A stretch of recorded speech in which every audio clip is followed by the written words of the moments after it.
మనకి ఇక బైబిల్ చదువుకుంటే చాలండి, మన జీవితం అంతా మన కళ్ళ ముందు కనబడుతుంది. ఇక ఏది మనకు అవసరం లేదు.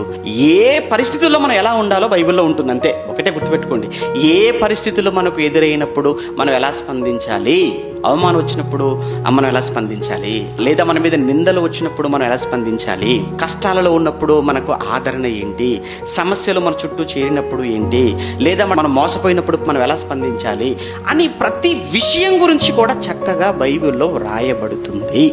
కనుక బైబిల్ సరిపోద్ది ఈ జీవితానికి. ఈ జీవితాన్ని కాదండి, పరలోకపు జీవితానికి కూడా నండి ఈ బైబిల్. కేవలం 60 ఏళ్ళ జీవితం కోసం ఎంతోమంది పుస్తకాలు రాశారు, ఎన్నో మాట్లాడారు. బైబిల్ అనేది కేవలము నీతి మాత్రమే కాదు, బైబిల్లో నిత్య జీవం కూడా బైబిల్లో ఉంది, మర్చిపోకూడదు.